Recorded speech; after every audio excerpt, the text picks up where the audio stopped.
Hello and welcome to episode number 85 of the WP Café show with Mark Wilkinson and me, Keith Devon, here to talk about all things WordPress development and WordPress businessy type stuff. On the show today, we've got a few kind of headline topics to cover, including hosting issues and like what actually is managed hosting. We're going to be talking about building products or services or businesses on top of other platforms and the kind of vulnerabilities that can cause. We're going to talk about trying to log PHP backtrace data information. Little update on how our advertising for RecPress has been going, and we'll do the ever popular what Mark has been reading and watching. I've thrown one thing in for this week, but Mark has a few interesting articles, videos, etc. to share with you all today.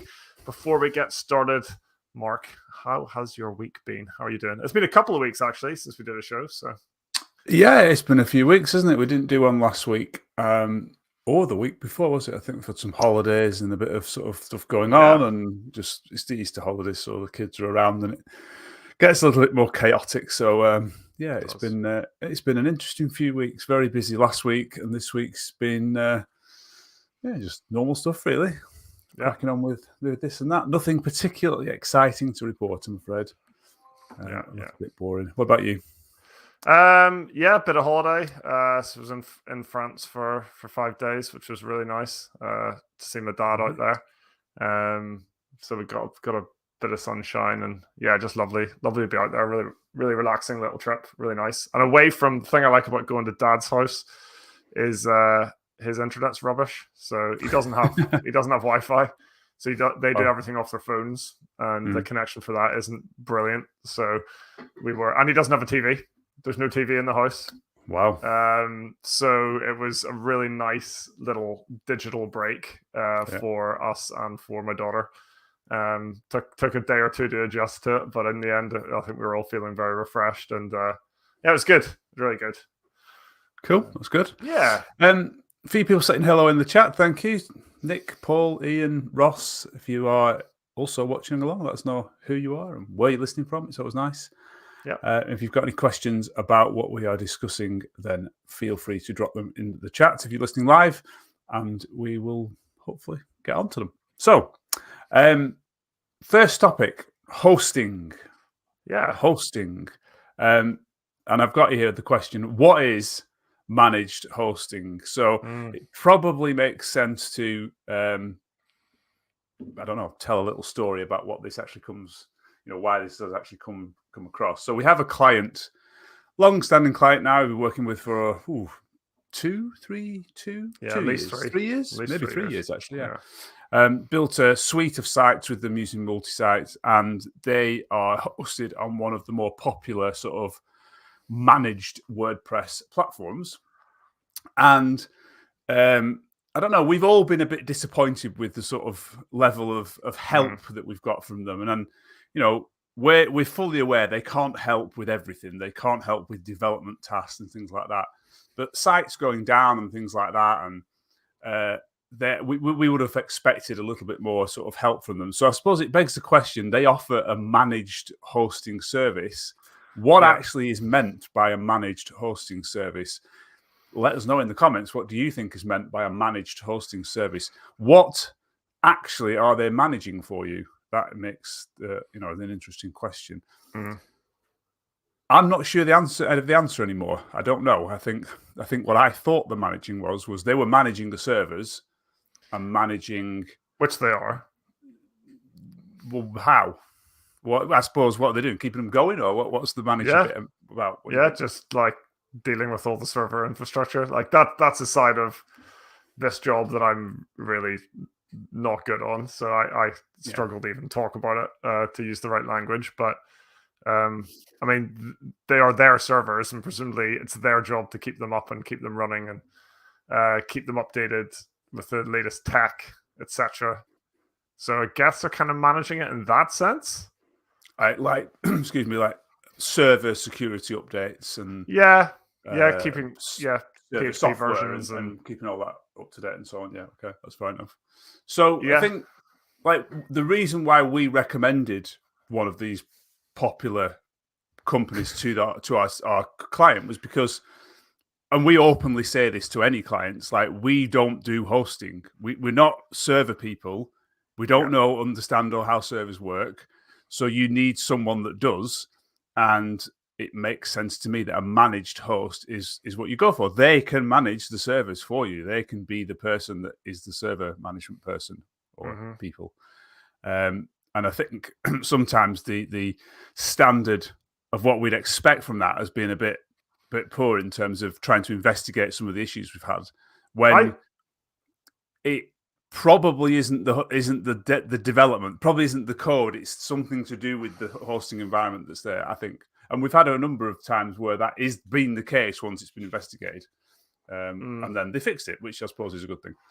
I think it's probably worth going into some of the things that we haven't been happy with, and maybe to discuss whether that is a reasonable expectation of the service provided. I think for me, the reason it's been unsatisfactory is the amount of money the client is spending. Yeah, like we're not talking about $99 a month here. No, we're not talking about $200 a month here. It's orders of magnitude larger than that. And we were given all the sales guff. This is going to be like a white glove onboarding experience, and we're always here for you, and we'll be guiding you through everything, and we'll help you set everything up. We're the experts. We'll take care of you. You're going to be like a priority customer because you're spending whatever. So our client is like moved up the tiers, thinking they're getting this world-class service, and I haven't seen any evidence that the service we're getting is any better than if they had been paying $50 a month, $100 a month. So maybe it's interesting, Mark, that you decided not to name and shame who we're talking about. I'll honor that, but so we can move forward just being a bit generic, and that's fine. But yeah, maybe worth talking about some of the areas that we've struggled with, and maybe what we would have expected. So the biggest thing with this client is the downtime. So I don't know what the period of downtime is. Once a month, I would imagine. We seem to get a period of downtime. And I think it's not good, but I can accept that in a way. It's the sort of the attitude afterwards that is less so. Why did it go down? There doesn't really seem to be any appetite for finding out what the cause was. And granted, the cause might not be the host, but I would expect, maybe wrongly, but the host to be able to offer some suggestions as to what actually caused the problem. It's this particular thing that's running, and then we can work out what's causing that to run, or that sort of thing. But we don't really seem to be able to get any sort of reasonable explanations to what's happened, and any sort of advice and any help to push us in the right direction. We don't mind helping out, of course, if it's stuff that we need to do on the sort of like the code side of things. But I do think you need a little bit of a push in the right direction sometimes to find out what these things are from the server, from the managed part of it, I would imagine. Yeah. So that's the main one, and it's kind of like there also isn't any sort of proactive warnings about downtime. My site's dead, and I don't even know about it. I mean, we know about it because we've got some uptime robot stuff going on the site, but I've had other managed hosts which send you an email. Oh, it seems to be getting a 500 error on this page, and then you can investigate it. Yeah, I would have thought that would be part of a managed solution as well. Yeah. So those are the big issues. We've had issues with WordPress crons not running, and again, issues with people telling me that the cron isn't a WordPress cron, it runs on the server, and then that doesn't seem to be the case. And then it's, oh yeah, well, we thought that was the case, and we'll turn that on for you. It doesn't solve the problem. And then all of a sudden it just works. And no one seems to know why, which is a bit of a shame. And then the final one, which I actually accept is probably nothing to do with the server, is a permalink issue whereby all of a sudden one of our custom post types just stops. All the permalinks just stop working. Yeah. Simple, go in, resave them, works. That's been a bit of a problem. I do suspect that's something to do with something in the code base changing something. It runs WPML. It's quite a complicated setup. I suspect, because WPML does a lot of rewrites and stuff, I suspect there's some conflict going on there. We need to investigate that further, which is becoming a little tricky and kind of comes on to one of the topics that we've got in the next bit. So those are some of the issues we've had. And just some of the sort of support is more, it feels like when they reply, they're trying to get rid of you, not fix your problem. Yeah, they're not that interested. And most of the fixes so far has been, do you want us to turn it on or off and on again? Yeah. And for me, it's like, what if I say no? Like, it has fixed it before. It was just like, I'm not going to say no. Like, the sites are down. I don't know why. If there's a way to get them back up, then do it. And why have you not done this already? Is kind of my question. Like you said, we're not getting emails to say the site's down. Yeah. There was an incident a few weeks ago. It was a Sunday morning. I just happened to be, sitting in bed, pulled the laptop out, happened to see an email from Uptime Robot, or saying sites are down. The whole network is down. Luckily, I get in touch with them. I nearly said who it was. I get in touch with them and say the sites are down. They're like, "Oh, are they? Okay, let's have a look. Oh yeah, I can see the sites are down. Right. Do you want me to restart the server? Yes. Like, I don't know if I want you to restart the server. Well, I don't know. You need to help me out with that. But B, they need to be back online. So please do something. And why were we not told about this by you? And why have you not fixed it before we even knew it was a problem? I don't know. For the amount of money, for me, it's for the amount of money that our client is spending. I just feel the service is really poor, really poor. I don't even think it's like good value at $100 a month compared to other options. And the infrastructure seems to cause other problems. Like, we've had problems setting up staging environments, multi-site's a bit of a faff, all this kind of stuff. So yeah, overall not impressed, but like the overall question, what is managed hosting? I just think that's, I don't know. I guess spin up WP with DigitalOcean is not managed hosting. So no, because you've got to manage it. You've got to manage it yourself. I suppose there is an element of it being managed. Like, spin up software is managing stuff for you, but I think it's not fully, like, you're ultimately responsible. But then, it's I think that's the case with this hosting. So I'm not quite sure. I'm beginning to think it's just a marketing term that you can ignore. Basically, it just sounds good. Yeah, we might have to do another episode on finding a better host. But but interesting. Like, what anyone's thoughts? We've got some comments coming in, which is nice to see. But it's just been a bit of a frustrating few weeks. It has been. I'm just going to run through some of the comments. First of all, there were a few more hellos. So hello to Jackson, Nicholas, Craig, Elliot's in here as well. Elliot says, managed is managing the hardware and software and provide a level of technical support. Yeah, that's fair enough. He says, what you install on the server isn't necessarily their responsibility. That's fair enough. You install specialist software, you need to take responsibility for that. Really important to read the contract. It's true, but in this case, we've installed WordPress, essentially. Like, we've not any specialist software. We've got custom development going on, but that's the thing. I mean, I would say that is. That's tricky. That's tricky. Hello to Mark Howells Mead. Sam's in there as well. He says, no excuses for common downtime, really. Sounds like you need to move on. Do you use this provider for other clients?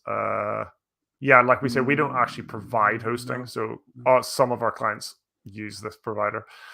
I think don't Not think many. they're the only ones. I've- Are they the only ones these They might days? be the only Maybe. ones. Might be the only ones. Yeah, I'm not sure. Yeah.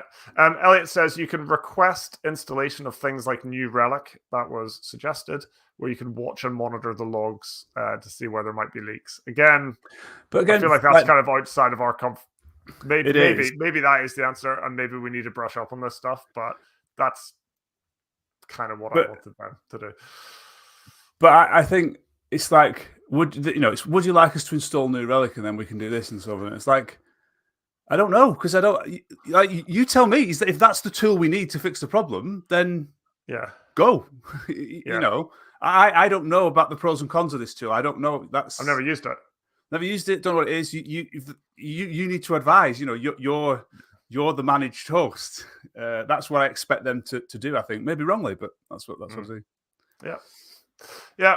That's interesting stuff. So that does sort of lead us on to the logging, the errors. Do you want to cover that next, Mark? The backtrace PHP functions. So we've tracked an error down to the fact that Keith actually tracked this down. Nothing to do with me, actually.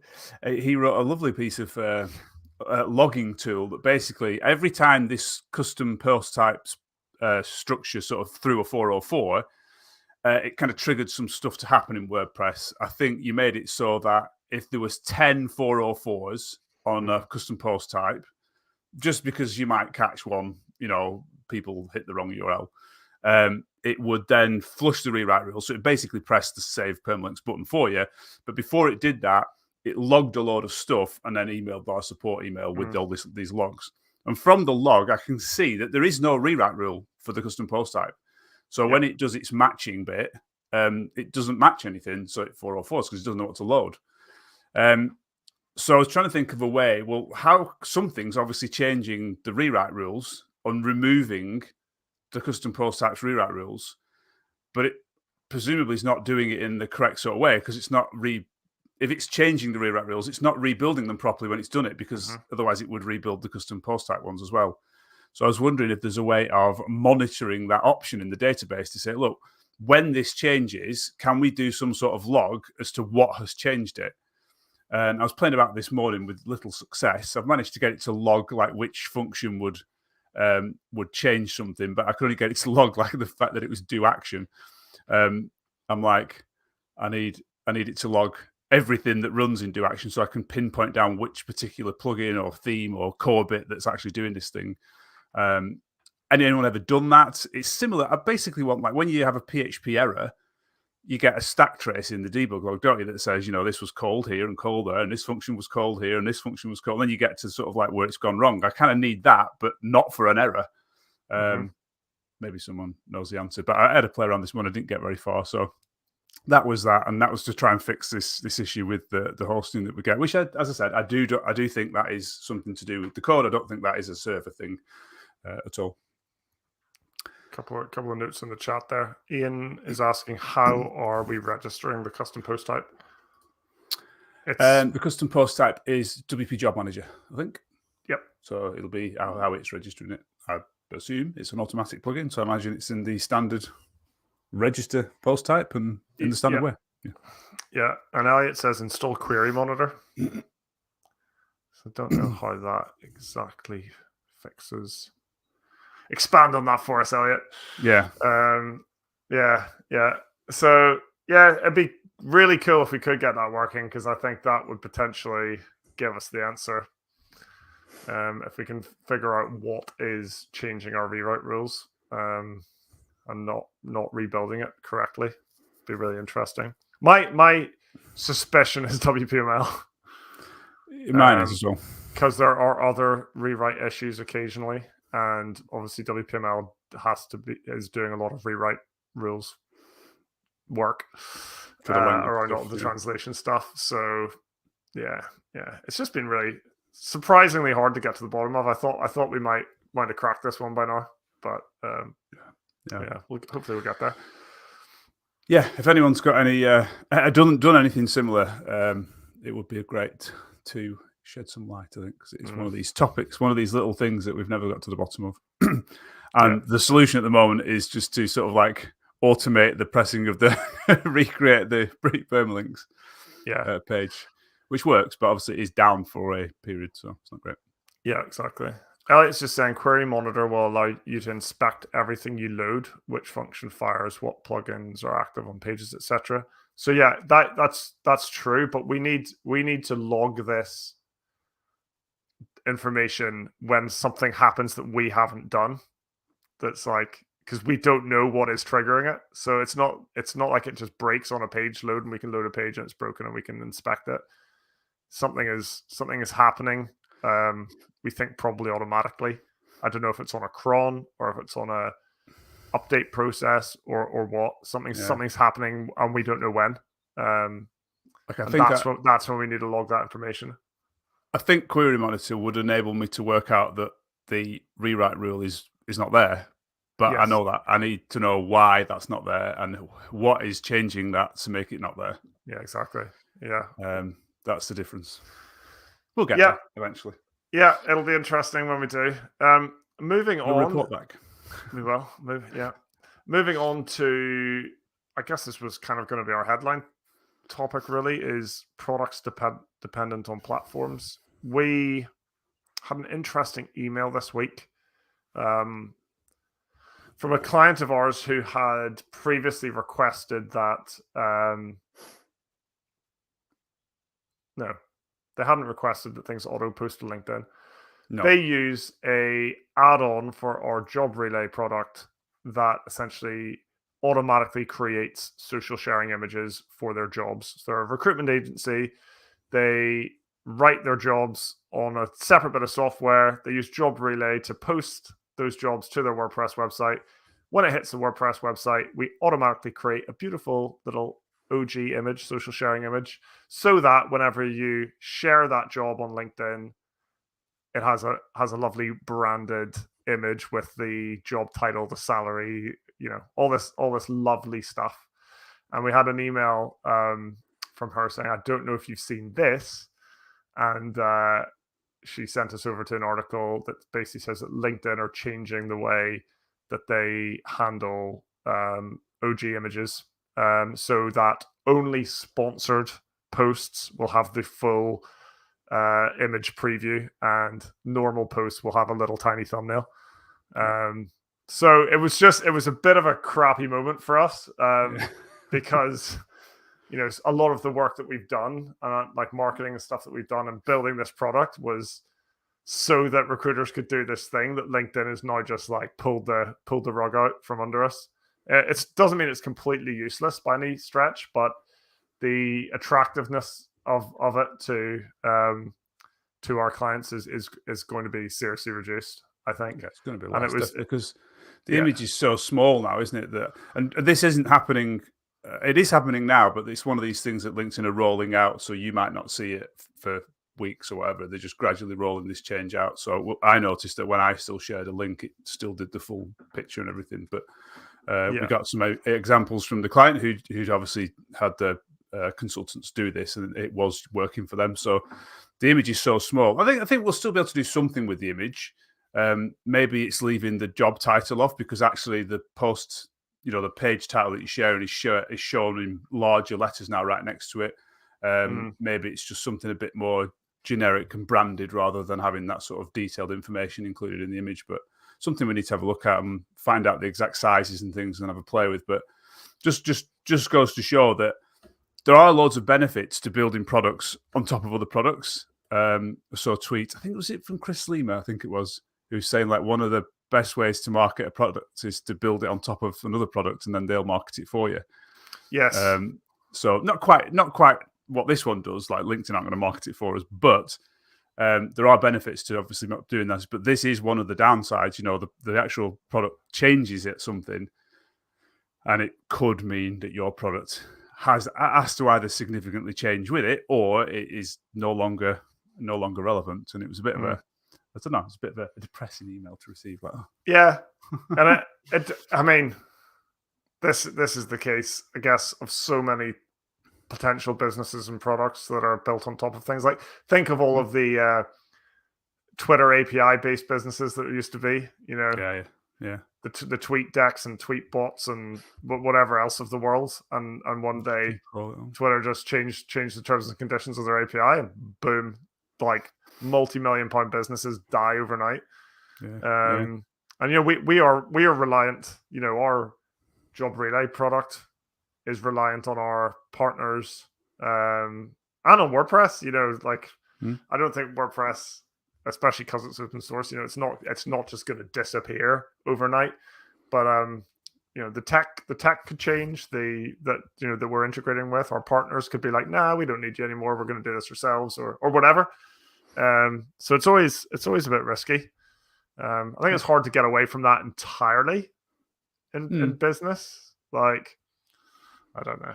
But well, we've seen that with WordPress, haven't we? Changing with the full site editing and the block editor, and the technologies that have been used to build websites have all changed. So, that's impacted a lot of agencies like ourselves and the way in which we build websites.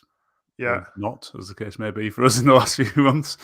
I wonder how much current WordPress innovation is kind of stifled because they think, if I build this really cool thing, it's just going to be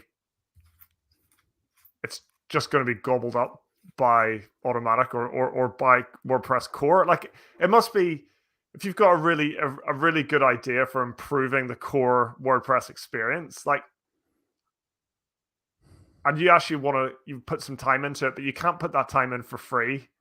I don't know. Like, how do you go about doing that? Like, but that's WordPress, I want to be isn't the it? guy who brings responsive controls to the block editor, for example. And I've got this brilliant idea of how to execute it. And yeah, I could make this amazing plugin, and I'm going to charge $20 a year for it, and I could see it being really successful. But like, why would I do that when it's probably coming down the line anyway? I don't know. I just feel like there's a kind of resistance there for me anyway of building like certain WordPress products that are so good and so generic that they're going to become free eventually. Like, it's all going to be like just rolled in and become a utility rather than a business going forward. So you've got to be careful of that kind of stuff too. I don't want to kind of stifle innovation in the ecosystem, but you've got to be very privileged to be able to do this stuff for free, basically.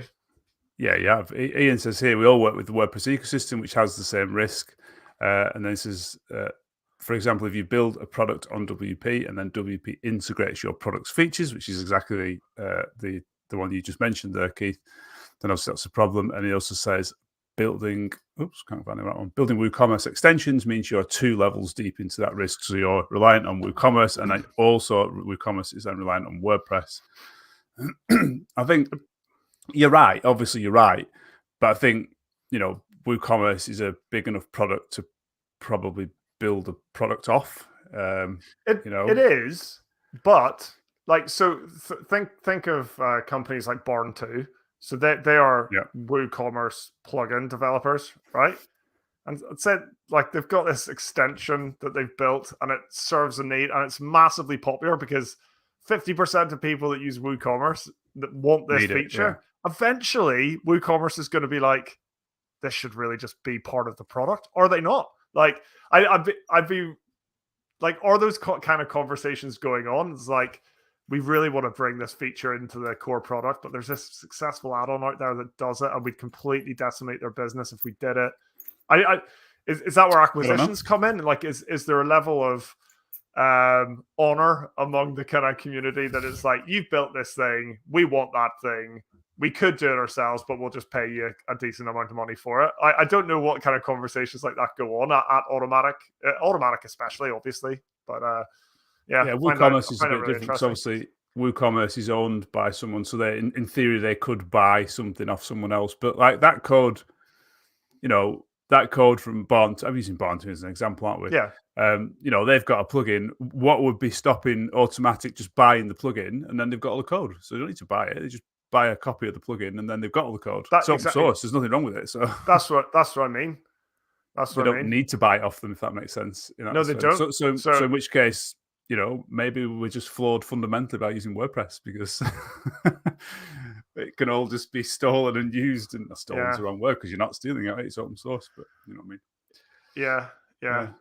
Just an interesting thing just to think about, when you're building things, you're perhaps more dependent on other things than you think. And this just kind of raised it to the forefront of our minds, I think, when this happened. It's not the end of the world for us, don't get me wrong, but it's something to think about. We don't have a massive amount of people using that particular add-on, so it's not like, oh my God, we've got 250 people using this, it's going to change. It's not the case at all, but just make you think about it. We might have put a lot more effort into that, and it might have taken off, and that might have been a mega revenue chunk just about to fall off a cliff. So it would have been scary. Yeah, but I guess that's why you diversify a little bit as well. Yeah, put your eggs in different baskets rather than the same one. I think that's the term. Moving on, advertising results is on the list. So Keith has been doing lots of work on advertising, I think Google Ads, essentially, isn't it, for RecPress? So, what's happened? Well, let me just count up the numbers here. Take a while. I think from what I can see on, I don't know if this is right. I think it is. I'm looking at our Google Ads dashboard. So we have spent, I think, across both campaigns. So the campaigns being the PMAX campaign, which was the original one. And the PMAX is kind of the AI thing, which you just chuck everything at Google and it starts testing and things like that. Yeah, fire a load of assets at it, titles, short titles, long titles, descriptions, images, video, and it just like mashes them all together in various ways across the whole kind of suite of possible places that Google can show an advert. Yep. We got basically 0 results from that. I think we had 2 form submissions. One of them was complete, but one of them was someone looking for a job, not looking to buy our product. And the other person, I think, cancelled and then never rebooked. So we thought, okay, well, looks like that's not going to be particularly successful. And the main reason for that was because it seemed that Google thought that we were advertising WordPress jobs, not advertising a WordPress job board service. So we're like, I couldn't. PMAX didn't give us enough fine-grained control to get away from that. Like I was trying to give Google as many hints as I could. As it's a job board, but it's a job board service, not an actual job board, and it just wasn't getting it. I could tell by who we were competing against that it thought we were a job board for WordPress jobs. Okay. So we sacked that off, and then we tried just a very traditional keyword search campaign. So going up against things like WP Job Manager, because it's kind of sort of a not competitor, because we actually use it in the product currently. But basically people that might be looking to add a job board on their website might be looking for things like WP Job Manager or WordPress job board plugin, or so there's a handful. I kept it quite narrow. There's a handful of search terms. Did some copy. So basically when you search for that thing, it comes up at the top of the search results as a paid result. And I think between the 2 campaigns, we spent, I don't know, like 1,200 quid. Was it more than that, do you think? Yeah, I thought it was as well. Yeah, okay. Yeah, we're okay. So I'm getting different numbers in front of me right now, but I'm tending towards you being right there. So about £2,000. I think we spent just under, I think, but across the 2 campaigns, and not a single sale. I only see that because I do the accounting, so I see the payments come out of the account. I'm pretty sure I'm just counting up in my head, and it's more than that. So it's just under £2,000. Yeah. So not a single call. Never mind, not a single sale. So pretty demoralized by it all. And scrambling to try to learn something from it. Like, where did it go wrong? Because we find this product very easy to sell to job relay customers or job relay prospects. People that we have on a call like this. Mark, you'll be talking to them about job relay. You'll ask them if they have a job board. They'll either say no, in which case easy sell, or yes, but it's a bit rubbish, in which case easy sell. So we sell a good number of these per call. So I don't think there's a problem with like the product market fit because we're selling it. It's not like we're not selling it when we get the opportunity to sell it. So it definitely solves a problem. There is, and people are willing to pay the price. So exactly, it's not the price. I don't think it's the product, as I said, because when you pitch it to someone who this product will help, and you explain what it is, then they seem fine with it. And pretty much everyone we've installed it they've kept going with it. They seem happy with it. So yeah. So I think it's a good product at a good price that serves the need. So where has it gone wrong? Are the ads reaching the wrong people? It was the landing page not good enough? I mean, I don't think the landing page was a 5-star landing page. It probably could have been optimized. And we could have improved it by like 50%. But at the current rate, we need to improve it by infinite percent. There's just we've gone from zero, like we've got nothing. So I looked at the landing page. I thought it was good. I mean, I could give some pointers as to what I thought. I'm no expert, but I generally just thought that's pretty good. It ticks all the boxes that you seem to think you should do.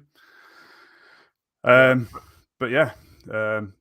not a lot happening. So for anyone US friends that might be watching, it's about $2,500 is the number we're looking at. But so where do we go from here? What do you think? I don't know. I mean, we said we put about £5,000 worth of kind of budget behind this in our heads. Yeah. But we also said that like if we weren't getting anywhere, we'd pull the plug earlier than that. And we're not getting anywhere. Like if we'd had 10 calls and 1 sale, I'd be like, there's something to work with there. I agree. Literally nothing to work with. Like there's not even a hint of a promise of a better future. It's just tumbleweed. So disheartening. I was really hoping this would be a bit of a game changer for our company, and it's back to the drawing board. So that's where we'll have to go back to the drawing board, come up with some different ideas. Maybe digital advertising isn't the right thing. Maybe it needs a different approach to try and get the product in front of the right people and tell them what it is about and so forth. We'll see. Maybe we need to get on some podcasts in the recruitment space, or sponsor some podcasts in the recruitment space, or who knows. Suggestions welcome. Suggestions welcome. Give you a 10% cut of that. No, I won't. That's retract.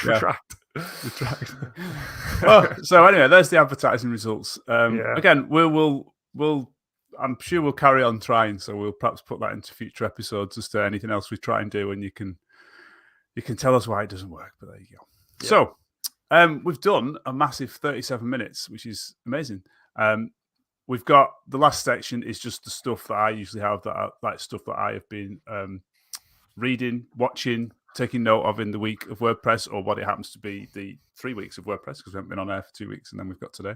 Mm-hmm. So the first thing I had was that it was an interesting, and the links to these, by the way, should be in the description below. Keith's one might not be, because he might not have put it in because he added it afterwards. But I'll let him come on to that one.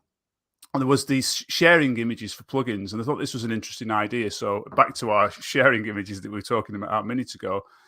And this was a track ticket on WordPress that someone was suggesting, wouldn't it be good if someone shares a WordPress.org plugin that you get a nice social sharing open graph image generated? And the example that was used was like when you share a GitHub repo, it kind of takes the title of the repo, it takes the author's avatar, it takes some data about it, and just gives you this nice sharing image.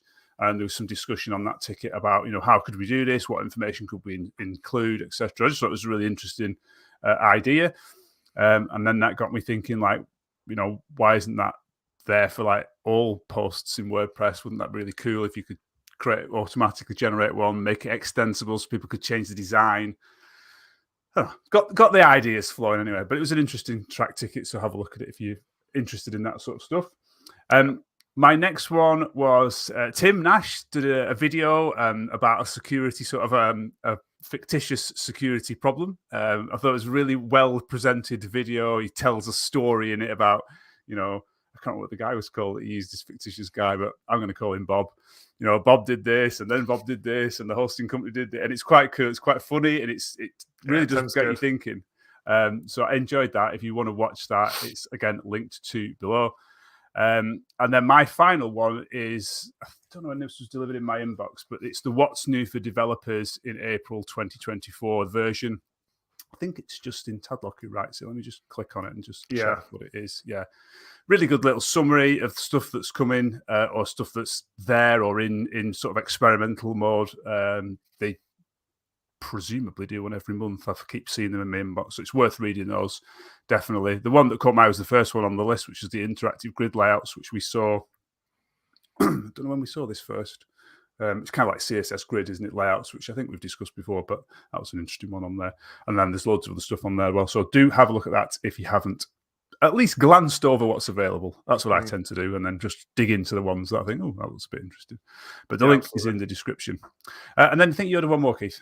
Yeah, I mean, I don't know if I don't read or watch as much as you, but I certainly forget to write them down. So I need to get better at this. You must read more than me. Everyone reads more than me. yeah. But no, one video that kind of caught my eye. I must admit to having it kind of on in the background while I was doing other stuff, so I didn't catch every single word. But it was Matt Medeiros on the WP Minute YouTube channel. And he was interviewing a guy called Sam Harrison, which I don't know if I've come across before. But the title of this is WordPress versus Webflow with Sam Harrison. So Sam is a Webflow guy. I don't know if he used to be WordPress. I can't remember if he says that. And they basically end up, Matt has a diagram on his page, and he has WordPress on one side and Webflow on the other. And he has a bunch of cards, and he's just like positioning them between the two, like what's WordPress better for, what's Webflow better for. So just as an example, I've got it in front of me. Pricing is on the WordPress side. It's free, isn't it? To get going. Design is on the Webflow side. Security is on the Webflow side. Those are the only two actually that are heavily on the Webflow side, which is interesting. Heavily on the WordPress side, we've got pricing, client access, plugins and integrations. And then kind of down the middle, leaning mostly WordPress, is using it as a business, the community, content. So I think that's like content editing. Support is slightly Webflowy. Development, e-commerce, accessibility, slightly WordPress side. So they go through each of these points and just discuss the pros and cons of each platform. Matt's the one with the dragging things around. So he's a WordPress guy. So he's obviously like, there's a bit of banter between them, but he's, he tends to lean on the WordPress side. And Sam's like, come on, move it over that way a bit. So it's good. It's a good video. I thought you were going to say that it was all going to be Webflow. I thought you were going to say the end result was like everything was on Webflow, but no. No. I mean, and I think Sam's very much a realist in the sense that like Webflow is good for what Webflow is good at.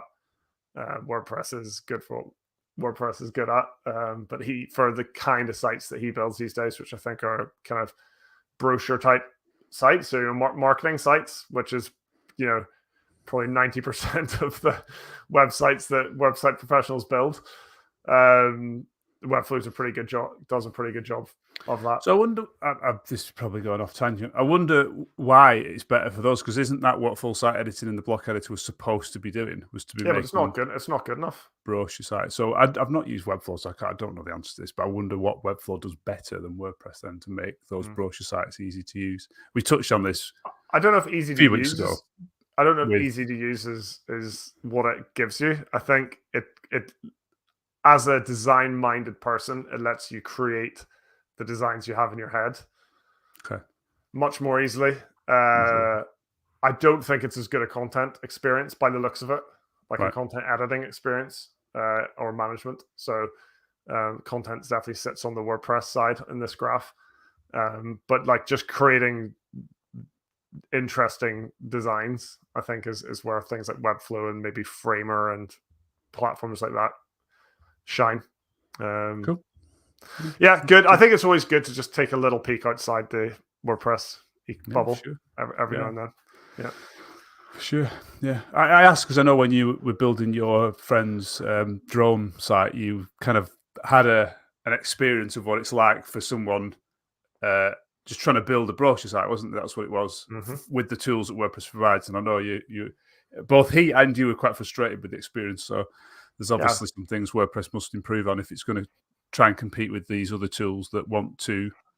If WordPress wants to fill that space, I suppose that's the other caveat there. Yeah, exactly. Yeah, let's wrap it up. We've nearly done 45 minutes, super long. Thank you for sticking with us. We had a kind of peak 21 viewers at one point there on YouTube, I think, which is really nice. Lots of great comments today. So thank you for getting involved in the comments today, folks. If you do want more content like this, please do consider subscribing to the channel here on YouTube or to the podcast WP Cafe on your favorite podcast player. If you don't want to do that, just give us a little like if you're watching along on YouTube. We always really, really appreciate that. Or share this on your socials. Helps to support the channel. Yeah, that's all we ask for, really. And it's lovely to have you all along. And see you next week. Yep. Thanks for joining us. See you next week. Bye-bye. Bye.